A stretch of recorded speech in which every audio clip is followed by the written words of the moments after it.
Shalom Bapak Ibu, puji Tuhan, apa kabar semuanya? Saya berdoa kita semua dalam keadaan yang baik dan dalam keadaan yang sehat, serta diberkati Tuhan. Nah Bapak Ibu, di hari ini kita akan belajar firman Tuhan dengan sebuah tema, cara pandang dunia dan kekristenan tentang berzina. Nah mari kita akan belajar di dalam Matius pasal 5 ayat 28, demikian bunyi kebenaran firman Tuhan.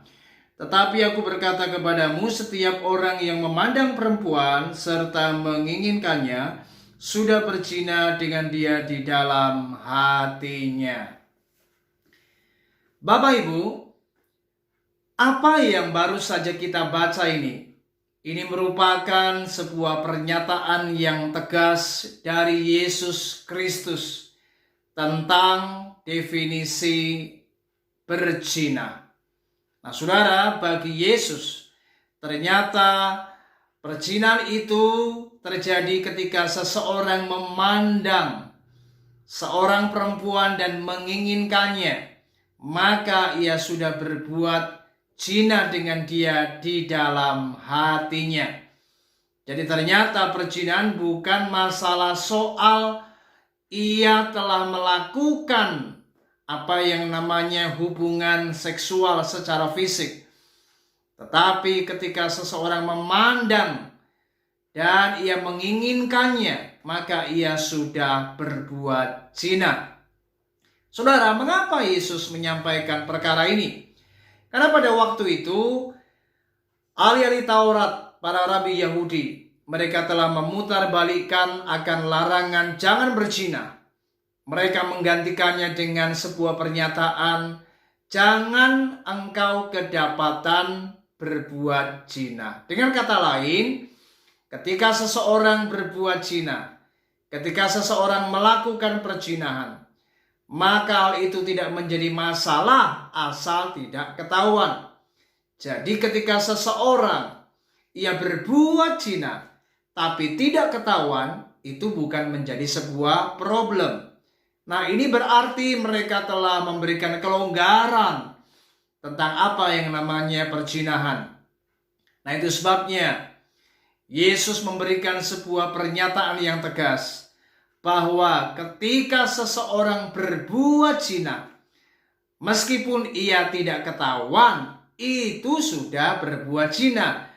Bahkan sebelum ia berbuat zina atau melakukan hubungan seksual, maka ketika seseorang memandang seorang perempuan dan menginginkannya di dalam hatinya, maka ia sudah berbuat zina. Saudara, dengan demikian kita sadar hari ini bahwa ternyata konsep perzinahan ini menurut Yesus benar-benar sangat luar biasa. Kita dituntut memiliki sebuah cara pandang yang berbeda dengan cara pandang apa yang dunia hari-hari ini miliki. Saudara, orang dunia mereka berpikir mereka memiliki sebuah konsep bahwa ketika seseorang melakukan hubungan seksual secara fisik, maka itu baru dinyatakan berbuat zina.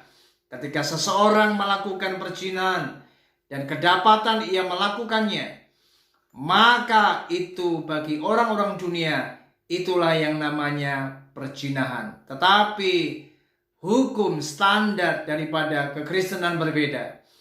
Kita diajar bagaimana ketika kita memandang seorang perempuan dengan nafsu birahi dan kita menginginkannya, maka kita sudah berbuat zina. Disitulah dosa perzinahan sudah terjadi. Itu sebabnya mari kita harus sadar hari ini, kita harus waspada dengan mata kita, pikiran kita dan hati kita.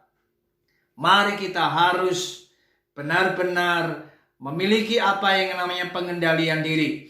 Jangan sampai kita memandang seseorang perempuan dengan nafsu birahi. Saudara, memandang perempuan tidaklah salah. Itu berarti bukan menjadi sebuah larangan untuk kita tidak boleh melihat seorang perempuan. Tidak menjadi persoalan. Tetapi yang menjadi masalah, kalau Anda memandangnya dengan sebuah nafsu memandangnya disertai dengan nafsu birahi, maka itulah yang dikatakan seperti Yesus. Ia berfirman, bagaimana ketika seseorang memandang perempuan dan menginginkannya, ada nafsu birahi di dalamnya, maka ia sudah berbuat zina di dalam hatinya. Saudara, mari biarlah hari ini kita benar-benar clear, benar-benar sadar bahwa ternyata konsep perzinahan dari apa yang dunia katakan dan apa yang kekristenan ajarkan itu sangatlah berbeda. Etika kekristenan berbeda dengan etika dunia. Orang dunia memiliki konsep bahwa berzina itu artinya melakukan hubungan seksual antara pria dan wanita, antara seseorang dengan orang yang lain, maka itu baru dikatakan berbuat zina. Tetapi konsep Kristen berbeda. Memandang saja dan menginginkannya dalam hati, di situ ada nafsu yang muncul, maka engkau sudah berbuat dosa perzinahan. Kiranya renungan ini memberkati kita, dan mari kita harus waspada dan tetap jaga kekudusan, karena kekudusan di dalam konsep kekristenan memiliki standar yang tinggi. Itulah standar kita sebagai orang-orang Kristen. Kita dituntut untuk hidup di dalam kekudusan dan di dalam kebenaran. Tuhan Yesus memberkati kita. Shalom.